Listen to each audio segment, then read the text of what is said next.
Now at 9, Hurricane Milton is slowing down, leaving millions without power. Learn about how people are handling after the storm. How a local hardware store redefined what 70s parties look like. Find out about the fun activities that made this party memorable. A new exhibit is open in the Ned and Gloria Greiner Art Gallery. Stay tuned to see what this could mean for the community. And today is World Mental Health Day. See how this affects children and teenagers worldwide. We are tracking fall weather and a chance to see the northern lights tonight. NewsLink Indiana starts now. Local news about local people, live from Ball State Unified Media. You're watching NewsLink Indiana. Good evening and thank you for joining us. I'm Kamara Munn. And I'm Brooke Fallrad. After leaving a trail of destruction across Florida, Milton is no longer a hurricane, and that's according to the National Hurricane Center. The storm merged with a cold front stretched across the western Atlantic and is now considered a post-tropical cyclone. As of this afternoon, it was 200 miles northeast of Cape Canaveral, Florida. Tropical storm conditions and storm surges continued over portions of the southeast coast even as Milton pushed further offshore. More than 3 million people are without power. Hundreds of utility trucks shown here on your screen were deployed to damaged areas to assist those with no power. Included in that army of utility was Indiana Michigan Power, the same company that feeds power to Delaware County. The power company said in a Facebook post that they sent crews to Kentucky, Tennessee, and Virginia to help those in restoration efforts. With winds reaching 180 miles per hour, it wasn't just hurricane-force winds and storm surge wreaking havoc. Lee Waldman is in Sarasota, Florida with the latest. This is the first time we've seen it this bad. While all eyes were on Hurricane Milton's monstrous anticipated storm surge, You can feel that tornado coming through. a wave of fast-spawning tornadoes added to the storm's destructive impact in several cities. We always prepare for the hurricanes. There's no way we could have predicted this type of tornadic activity. At one point in St. Lucie County, 3 twisters hit the ground in less than 25 minutes, according to an analysis of National Weather Service data. Those tornadoes are blamed for several fatalities, a number that could rise as search crews continue to assess and clear damaged structures. Daylight hours Thursday are bringing the full scope of Milton's damage into focus. Some areas outside of the evacuation zones were not immune to the storm's fury. We had people that evacuated here to make sure they were safe. These are people that live day to day, and they have nothing. Some roads are still dangerous due to flooding, debris, and potential downlines. Do not risk it. Milton's storm surge, though less than expected, still landed a powerful punch, with some areas seeing a surge of more than 5 feet over normal high tides.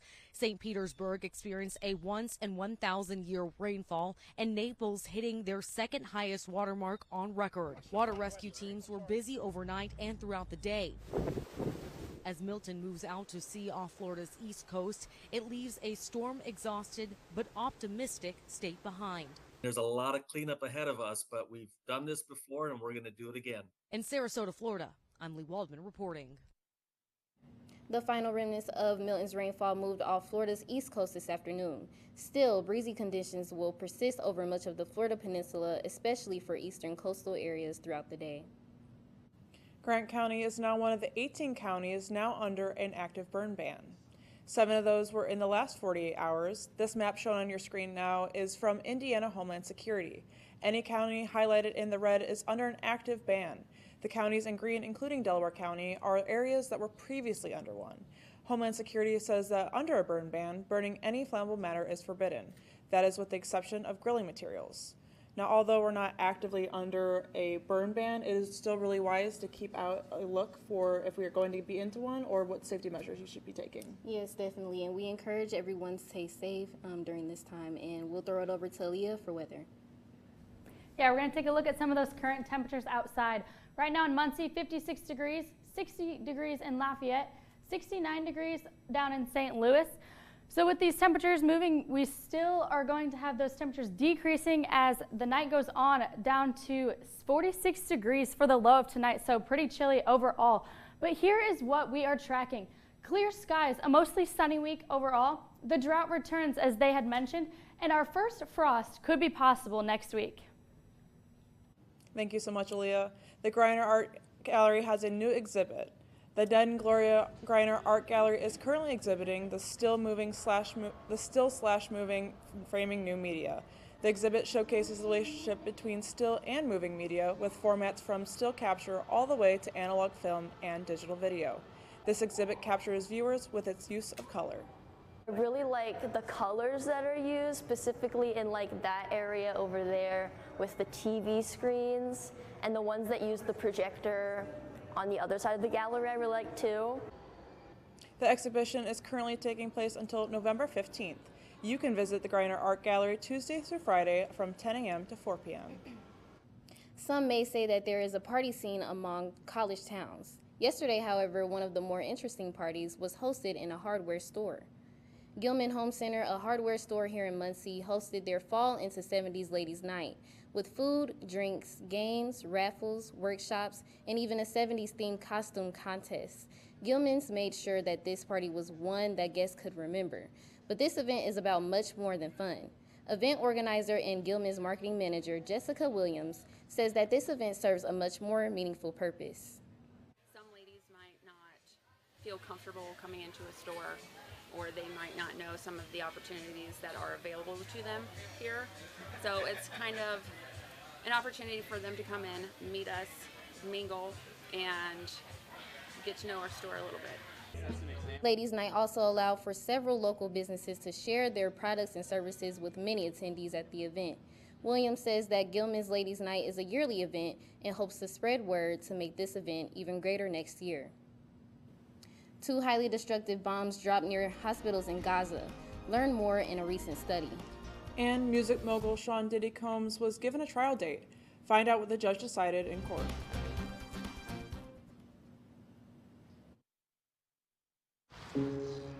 Dear moms and dads, what you have achieved here today is going to help us and our futures. It is why we are coming up on stage to collect your diplomas. You know it's true. Mom, we love you always. Everything I do When you graduate, they graduate. Visit finishyourdiploma.org to find free and supportive adult education centers near you. Last week, Brandon met a girl on a dating app. One day after work, he finally found the courage to ask her out. No answer. He started to panic. Was he being too pushy? Maybe it was too... Hey, sorry I didn't respond. I was driving. I would love to go on a date. How does tonight sound? Brandon tried to play it cool, but inside he knew. A girl so smart, so responsible. She must be a keeper.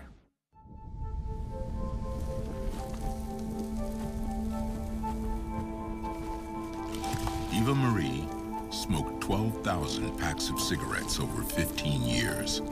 She quit, and now there's a new lung cancer screening that could save her life. You stopped smoking. Now start screening. No matter how much you smoked, early detection could save you. Talk to your doctor or learn more at savedbythescan.org.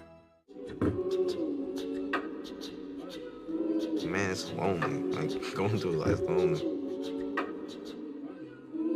There is the therapeutic aspect of music, just expressing how you feel. I'm going to talk to Howie about his feelings, make it into a song.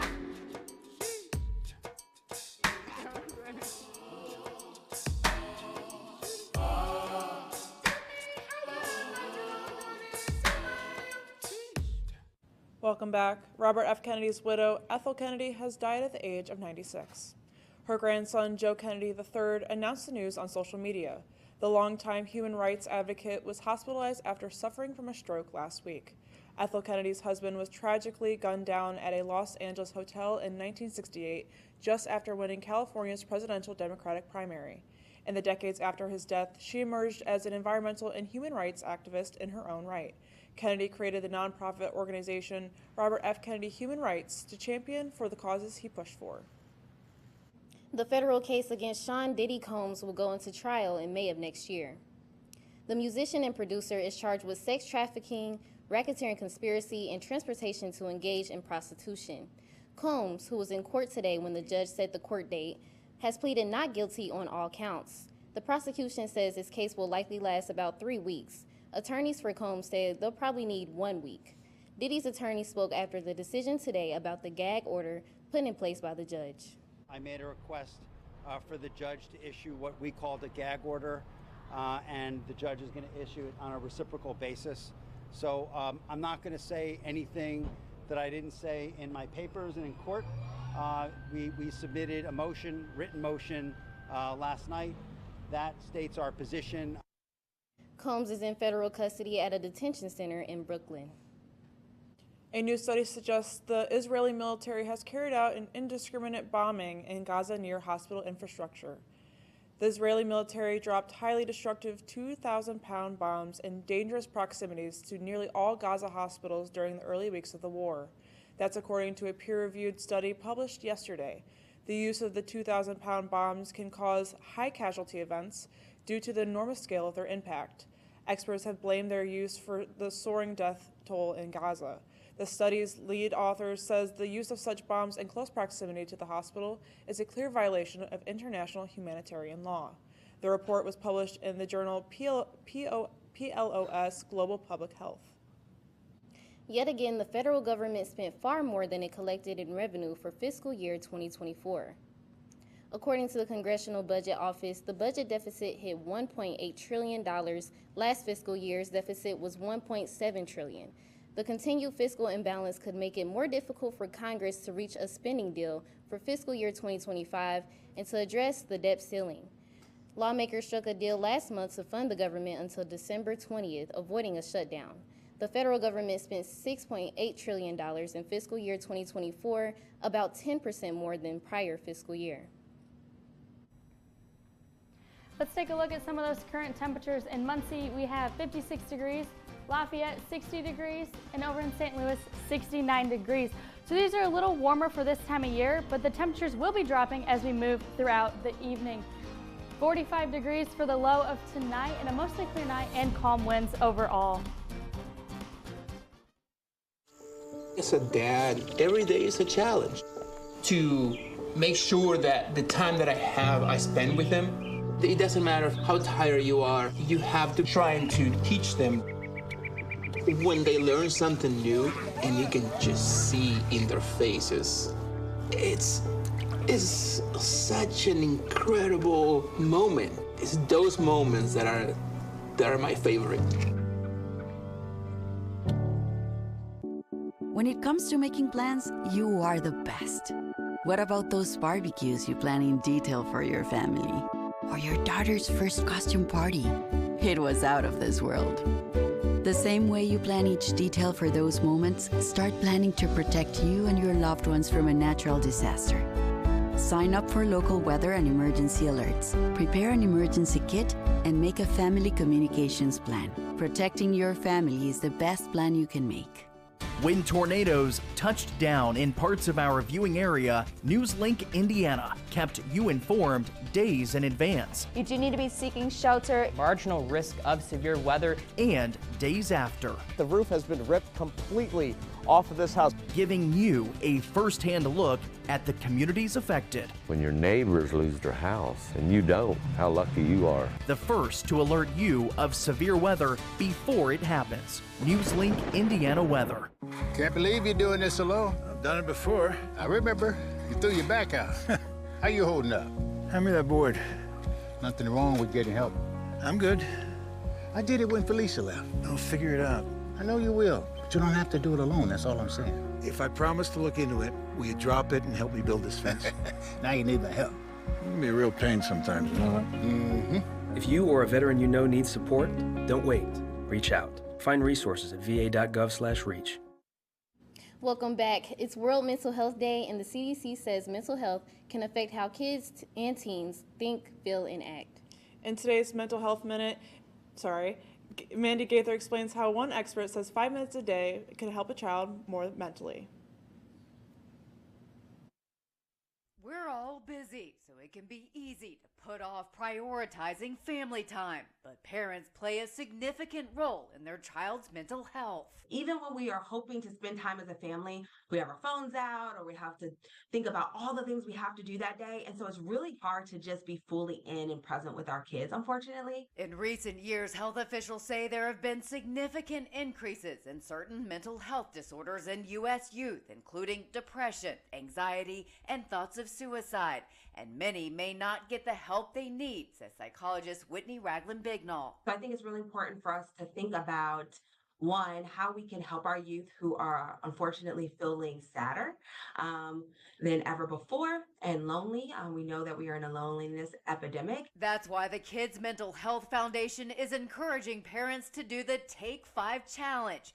Each day, spend at least 5 minutes of intentional time with no distractions. Bignall says to allow the child to choose what's done in that time, be positive, fully present, and engaged in whatever they've asked you to do with them. Think about the fact that most kids, they don't get much autonomy throughout their day. They are told what the routine and the schedule is and what they have to do. So having 5 minutes where they get to choose something and you as a parent are praising them and giving them attention means a lot. For Health Minute, I'm Mandy Gaither.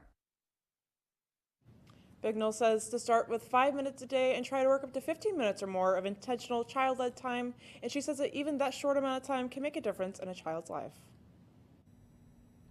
So for tonight, it's going to get down to 45 degrees, a mostly clear night overall, and calm winds. So this is the perfect forecast to step outside and see if you can see those northern lights. Up here is in the overhead viewing, but us right here in Muncie, we are in the horizon viewing. So make sure if you want to get the best chance to see those, you go somewhere in a rural area, get away from those city lights, the city pollution, and try to find somewhere open and look towards the north to try to see those northern lights. Tomorrow, 46 degrees at 8 a.m., so maybe take a jacket to your 8 a.m. class because it's going to be pretty chilly, but it will warm up to 69 degrees by noon, and then 76 degrees by 5 p.m. A steady wind coming from the southwest at 10 miles per hour for most of the day tomorrow. Although we have received some of that aftermath of the hurricane and some rain, we are still in a drought. If we take a deeper look into here, Muncie is in the dry, and even north of us is in the moderate of the drought. So with this drought is going to come the burn bans, and so these are caused from the dry weather, humidity in the winds, and the soil condition being so dry, and that just fuels a fire and allows it to spread unsafely. So our fall foliage tracker, we are in the patchy area, which is caused from this drought that we are experiencing. Most of the time in Muncie, our fall colors peak right at the end of October, but it could be pushed back slightly later due to this drought that we are experiencing. Our temperatures this fall are also, we are in that Indiana whiplash, 80 degrees for the high on Saturday, and then by Monday and Tuesday, the high is only 57 and 55 degrees. Now with these highs decreasing, it is also going to decrease the lows. We have a chance of our first frost next week. So here's some statistics on the frost. The average frost is October 3rd, so we are slightly later than that. The latest one was November 12th. We will be before that, but the earliest was September 20th. So we are already several weeks past that, so we will be just slightly after the average of time of year. For the next 7 days, the next 3 days will have highs pretty warm, reaching 80 degrees on Saturday and a slight chance of rain at night. And then you can see those highs start to decrease, 57 and 55 on Monday and Tuesday, and then going back up into the 60s mid next week. Those lows, you can see they go down to 34 degrees, and that is when we will get that chance of that frost next week. So winter may be approaching. Yes, winter may be approaching. I'm not really looking forward to it, but that's okay. I'm really enjoying the fall weather so far. What about you guys? Yeah, walking to class in the cold is just awful. I'm personally really excited at the chance to possibly see the Aurora Lights. I know me and my dad have personally looked at the Aurora Lights for like twice, and we have not been able to find them. Yeah. We've looked in Northwest Indiana, and we've looked in Alabama, and we have yet to find them, so I'm looking for a good chance to find them here tonight. Yeah, we were all stepping outside before the show to try to get a good look, but there was too many lights. Yeah, it's definitely a sight to see, and thank you, Aaliyah, for full weather. And there's lots more to get into on NewsLink Indiana, and here is a preview of sports. Thanks, Brooke and Kamara. 2 Ball State teams are in action this weekend, while a tennis legend calls it quits. All this and more next in sports. It's something about having that piece of paper. Some people think that's worth more than my skills. I've run this place for 20 years, but I still need to prove that I'm more than what you see on paper. You just gotta be so good they can't ignore you. It's the way my mind works. I have a very mechanical brain. Analytics and empathy. That's how I've gained clients. I am more. I'm more than who I am on paper. paper.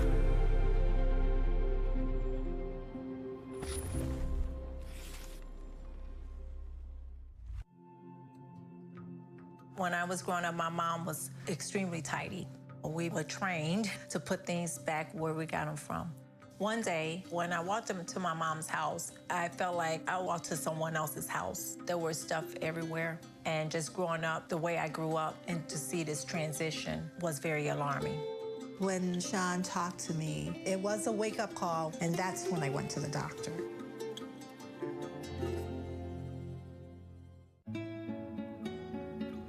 ¿Qué color? Perfecto, mijo. Gracias. Thank you. What's wrong, mijo?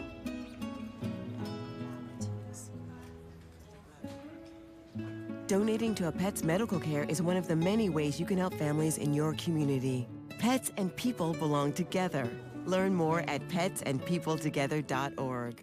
At night, NewsLink Indiana brings you the news before you go to bed. But Friday mornings, you're waking up with Cardinal Weather, bringing you up to speed on the day's top stories. And giving you up-to-the-minute conditions from the Ball State Weather Center. And of course, lots of fun.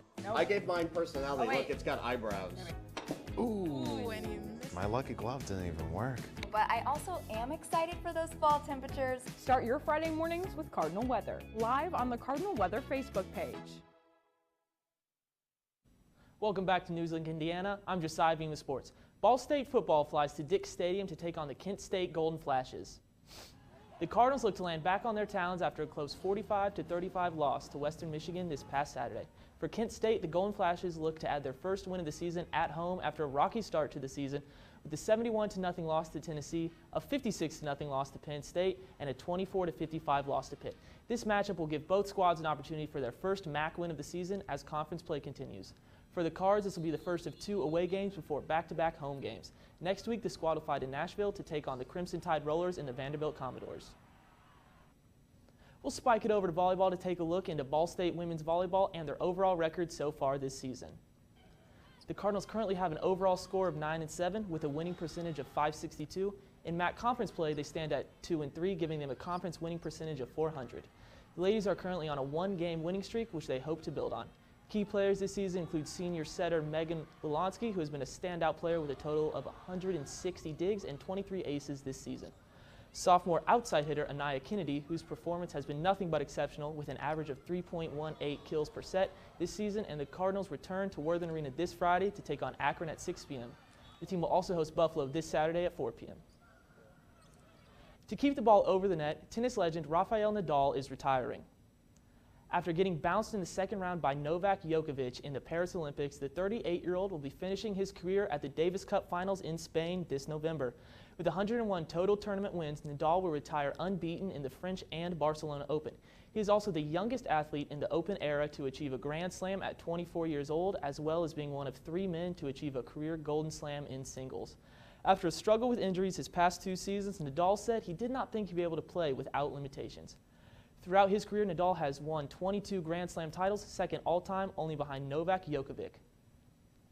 To toss it to the diamond, the MLB playoffs continue to excite as one team punched their ticket to the next round last night. The Mets were helped by shortstop Francisco Lindor hitting a grand slam against the Phillies to send Citi Field into a frenzy en route to a 4-1 win and an NLCS bid. Elsewhere, the Tigers won their first home playoff game since 2014 to take a 2-1 series lead over the Guardians, while the Yankees pitching and the bat of Giancarlo Stanton moved them to a 2-1 series lead over the Royals on the road. And thanks to some stellar hitting from star right fielder Mookie Betts and second baseman Gavin Lux, the Dodgers kept their season alive to force a winner-take-all Game 5 at home against the Padres. The Guardians and Tigers are wrapping up Game 4 from Detroit right now, and the Yankees and Royals are in the 5th inning in KC. The Cards are in Ohio this week coming up on a must-win game. How are you guys thinking about it? I'm hoping for the best. I know last week we had a close game, and I'm really looking forward to see what the outcome will be this week. Yeah, and I know I'm really excited to get it back to our home games. I love tailgating the past few days, and I just am really excited for the end of November. Yes, I love the tailgating, and I love the food. Definitely, that's a plus. Yeah. And how do you feel about the game that's coming up? I think it will be a test as to what the rest of the season will look like. Ball State is coming off 4 straight losses after a Week 1 win, and Kent State is winless through the season. So let's hope the Ball State Cardinals can pull one out. Yeah. Well, thank you so much, Josiah. Thank you. Coming up, let's see how the university is setting students up for success. And we have one more look at weather. Attacks against Asian Americans and Pacific Islanders are on the rise. My simple solution to the problem was remove people from the scene and help them feel safer. In terms of the hate crimes, I think there is so much more work to be done. We really need to come together and tackle this issue as a community.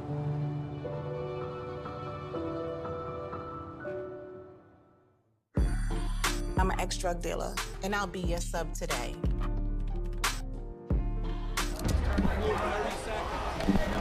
Two milligrams of fentanyl can be lethal. A lethal dose is in here. Who gets it, I won't know. It's cheap, it's potent, and it's profitable. The sad reality is, fentanyl is being mixed into everything now. More kids should know. There are 16 million children struggling with hunger in America. That's 1 in 5 daughters, sons, neighbors, and classmates who don't know where their next meal is coming from. Yet billions of pounds of good food go to waste every year. It's time we do something about it. Feeding America is a nationwide network of food banks that helps provide meals to millions of kids and families in need. Visit feedingamerica.org to help them feed even more. Together, we can solve hunger. Together, we're feeding America.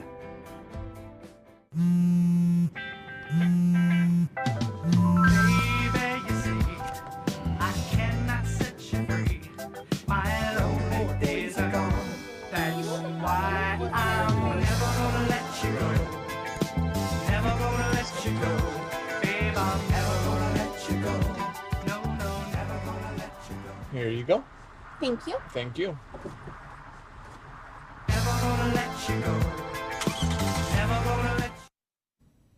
Welcome back. My name is Evan Schatz, and this is your campus coverage. One service at the Scramble Light today came to offer help for students. The Ball State Student Success Coaching Center offers aid to students to help them have success in college and thrive in their experiences. Some of the biggest skills they teach students are time management, anti-procrastination, motivation, and interpersonal relationship building. Today, a group from the center made their first appearance at the Scramble Light and were able to give information to over 100 students. Assistant Director for Student Success Coaching, Char Hawkins, hopes for students to give this service a chance. We just hope that every student at least looks us up and tries to meet with us one time to see if it's something that they could benefit from. Students can visit the Ball State website and search for the Student Success Center for any help. While Hawkins and the team may not be returning to the Scramble Light soon, they will be hosting their Learning Tricks for Success, Fighting Fear, Self-Sabotage, and Imposter Syndrome event on October 31st at 1 p.m. Well, thank you, Gavin. That is very interesting. Student success coaching is a really good outlet to utilize, especially for college students. Yeah, for sure. And I've used some of the resources before, and they're super helpful. And I think it's a great way to get their resources out there and advocate that they're there for students. Yeah. Yeah, I think it's awesome. And I think it's crazy that, thank you so much, Evan. Yeah. And now we're going to take one final look at weather with Aaliyah. Yeah, let's take one last look at that 7-day forecast. Like I said before, the temperatures for the next 3 days are going to be pretty warm for this time of year. However, as we jump into next week, we have almost a 20-degree temperature decrease for the highs. Only a high of 57 on Monday and 55 on Tuesday. So a pretty cool week, as a pretty cool start to next week. Those lows are also dropping down into the mid-30s, so that's going to get very, very chilly at night, and we will possibly have a frost. There's only one day with a slight chance to rain, Saturday night in the evening. Back to you guys at the desk.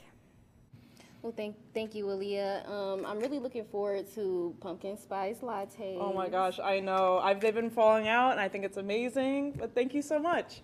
That's going to be all for tonight on NewsLink Indiana. Be sure to tune in tomorrow night at 9, streaming live on the NewsLink Indiana Facebook page. And for news anytime, anywhere, just go to ballstatedaily.com. Have a great night and stay safe.